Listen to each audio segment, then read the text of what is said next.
ain't see me, you Stevie. Wondering how I reach more evolutions than Eevee and make it look easy. What is up, Earth's mightiest subscribers? It's your boy Ernie, the Blerd without fear. Welcome back to the channel. Alright, so today's video, I'm going to be talking about X-Men number 5, written by Jed MacKay, with pencils by Ryan Stegman, inks by JP Mayer, Livesay, and Ryan Stegman, with color by Marte Gracia, and letters by Clayton Cowles. So this issue, and let's go ahead and get this out of the way, because I feel like this is the most important part of the whole thing. It's the thing that I feel actually really made this issue so much fun. How many of you remember the old Grant, I say old because it's been over 20 years, but yes, the old Grant Morrison and Frank Quitely's new X-Men series? That was around issue number 121. They had this whole thing they did called Silence, Psychic Rescue in Progress. This was, for the most part, with the exception of the final page, was a silent issue. There were no dialogue bubbles. It was mostly story that was, I mean, to be fair, told, well, granted, yes, I believe, Grant Morrison did a fantastic job with telling the story, like kind of, I guess, panning it out, like showing, or I guess rather telling how it was supposed to go. But also Frank Quitely did such a great job with depicting. It's a marvel among storytelling. Like, I actually think it's probably one of the best issues of X-Men anything I've ever read. That said, this issue is homaging that, and it's not the first time that this has ever been done. Actually, in the Krakoan era, I don't expect a lot of people to remember this issue, but it was, if I'm not mistaken, Jonathan Hickman and Russell Dauterman who did something very similar with Giant Size X-Men, Jean Grey and Emma Frost number 1. In that one, they're doing a very similar thing, whereas in the original new X-Men 121, Jean and Emma were deep diving into the mind of Cassandra Nova in order to rescue Charles Xavier from being trapped within her psyche. In Giant Size X-Men, Jean Grey and Emma Frost number 1, they were doing something very similar, only this time they were deep diving into Storm's mind to save her from what was effectively a similar but also different psychic attack. Here in Jed MacKay and Ryan Stegman's X-Men, what's going on here is that the character Ben Liu, who was recently introduced just a couple of issues prior, a guy who was revealed to be an otherwise normal human until one day he suddenly became a mutant out of nowhere, apropos of nothing. He's a grown-ass man, grown dude, and suddenly just, boom, mutant powers, something that, we've talked about a great deal over, I believe, the past couple of months. It's actually come up even during some of the Krakoan stuff. We talked about how, normally, people, when they become mutants, if they are mutants, their power typically doesn't manifest until roughly around puberty, but there are lots of cases where there are mutants who have had their powers literally since the day they were born. And there's also, while these instances are a little bit smaller, actually I would say a lot a bit smaller, there are instances where full-grown adults manifest mutant powers very, obviously because they're adults, very late in life, like in their 20s. This one is a little bit different, and as I've talked about before, because this is not just Ben Liu. There are lots of other humans who are, they've been just normal, regular, bog standard humans, and then all of a sudden, boom, they got mutant powers.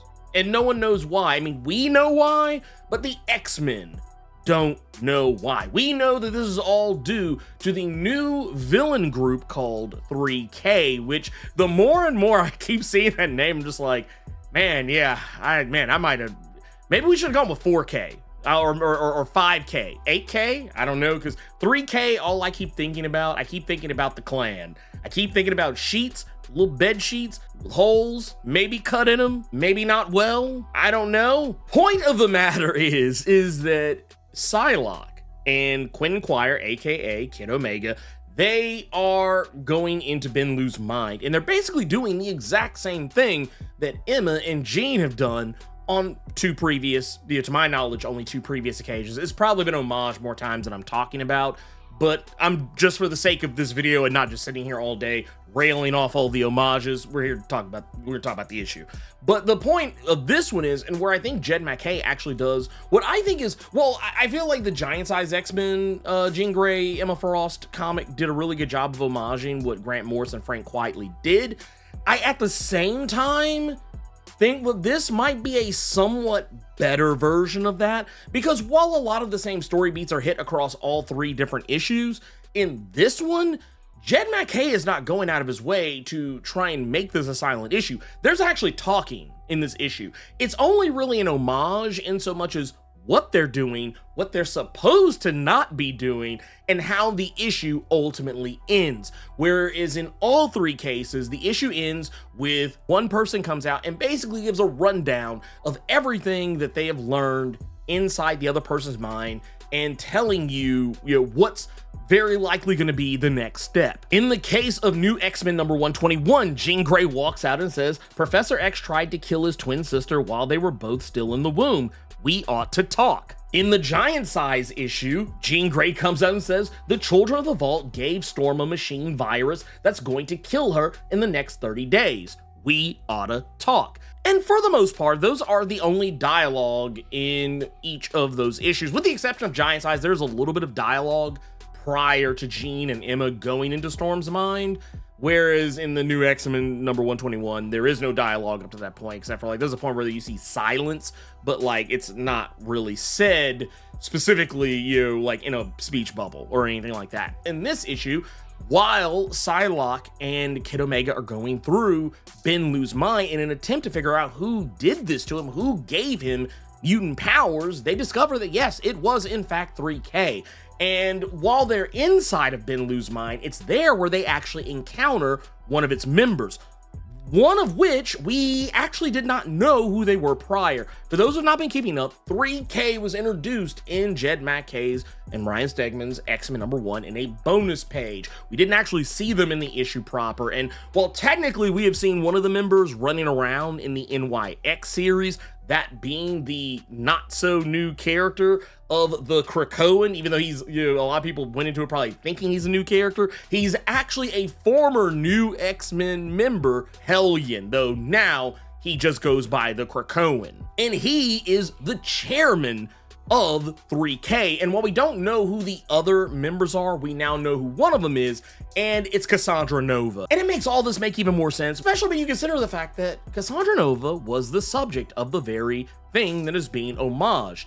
So yeah, it just makes it all make more sense, and all the while this is going on, Cassandra Nova is unleashing her psychic abilities and using them to terrorize Psylocke and Kid Omega while they're inside Ben Liu's mind, and kind of hitting them with some of the things that have been plaguing them as of late. Case in point, Psylocke and trying to find her place in the world, and while technically finding a place among the X-Men, but also kind of not so much toying with her own, particular psyche, but using the image of John Greycrow, formerly known as Scalp Hunter, thankfully no longer known as Scalp Hunter, which is a problematic name for an indigenous character, but once again, it was a different time back then. So yes, John Greycrow and Psylocke have been a thing since the Hellions series that ran during the Krakoan era, and it's shown they are still a thing. And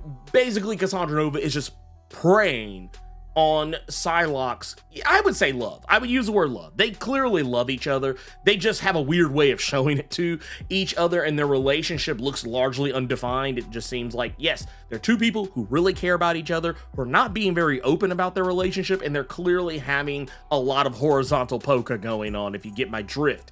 But Cassandra Nova is preying on the fact that she knows Psylocke cares about John Greycrow and using him as a way to manipulate her.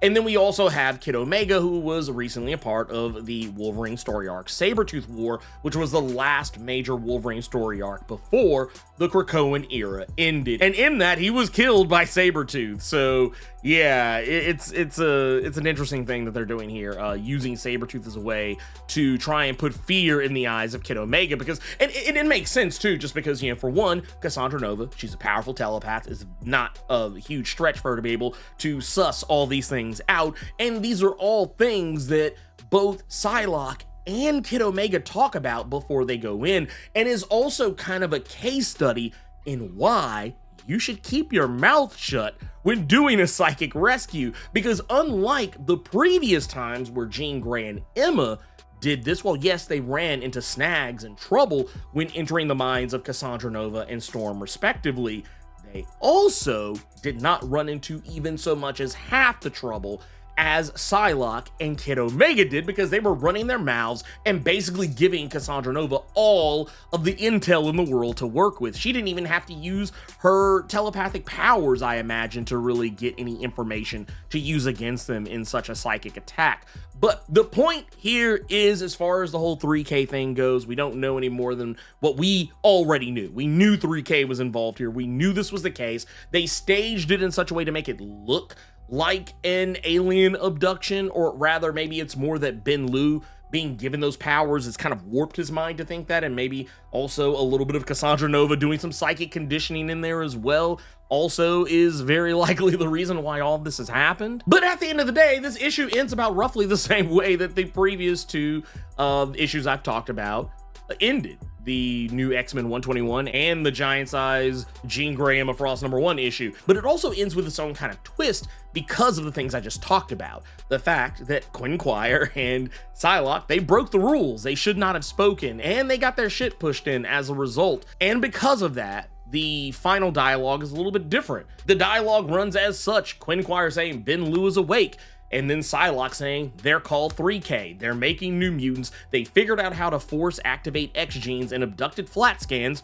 the flat scans being humans if you're not familiar, and Cassandra Nova is one of them, and both Psylocke and Quinn Quire are bleeding from their nose and their eyes as a result of, you know, just this one single run-in with Cassandra Nova. Now, I'm going to right now, if you're wondering where Cassandra Nova's been, if you're probably one of those people you didn't read every Krakoa era book, I would forgive you. There were a lot of them. Or if you did read any of the Krakoan stuff with her in it and you're wondering how she came back, I can maybe give you a little bit of insight on that. Really, the main place we saw Cassandra Nova, where you get the lion's share of Cassandra Nova, is in Steve Orlando and Eleonora Carlini's Marauders series. When Jerry Duggan left the book, it was relaunched with this creative team, and in that series, Kate Pryde ended up bringing Cassandra Nova onto the crew of the Marauders. And what ultimately occurred is that Cassandra Nova and Kate Pryde had this really weird tension between them, and it kind of seemed almost like Kate Pryde was willing to let bygones be bygones and work alongside Cassandra Nova, even though she didn't really particularly care for her as a person. And for those who are wondering why she would have good reason to not care for Cassandra Nova outside of her being a dastardly supervillain who just so happens to be the twin sister of a man who she once called a whole jerk, well, it actually goes deeper than that. It's because during Grant Morrison and Frank Quitely's new X-Men series, Cassandra Nova perpetrated what is known as the Genosian Massacre. This was the massacre of over 16 million mutants. And there were also humans who were among the casualties on Genosha. And one of those humans was Kate Pryde's dad. So yes, this is why when you get towards the end of that Marauders series, there's a point where once Cassandra Nova has outlived her usefulness, and that usefulness being helping to free the people of Threshold from being under anyone's control whatsoever, the Threshold being the community, the embodiment of mutant society in what was effectively a Krakoan era predating recorded history, something that existed billions of years ago. And once Threshold was freed from both Shi'ar control and the control of some bacterial organisms that were also holding it in their clutches, at that moment, Kate Pryde did not need Cassandra Nova's help anymore. And as you would imagine, she handed Cassandra Nova a receipt for the death of her father at the hands of wild sentinels. And in doing so, left Cassandra Nova stranded billions of years in the past. Now you're probably asking yourself, well, how the heck is she here in the present? Well, there are probably some crazy reasons that Jed MacKay has cooked up, but I'm going to tell you the thing I think makes the most sense. And it's that during the story arc, The Fall of the House of X, Rise of the Powers of 10, there was a point in what was effectively a companion series called X-Men Forever. In that series, towards its end, all mutants who were dead at the time of the last push towards defeating Orcus once and for all those mutants were resurrected. Any mutant who was supposed to be alive in the present was brought back. And I would imagine with Cassandra Nova being sent billions of years into the past, she very likely died. And while technically she was left behind and was something that was not really ever talked about, and I'm pretty sure no one bothered to resurrect her because of how problematic she is, I think it's safe to say when they were resurrecting mutants, there were a lot of mutants who were technically dead around that time who were back and fine and normal as if nothing ever happened. That is likely why. There were tons of mutants who were dead who were brought back to life. Mutants that we hadn't even thought about in a long time. And mutants who had died during the Krakoan era after the Hellfire Gala when mutant resurrection was effectively shut off.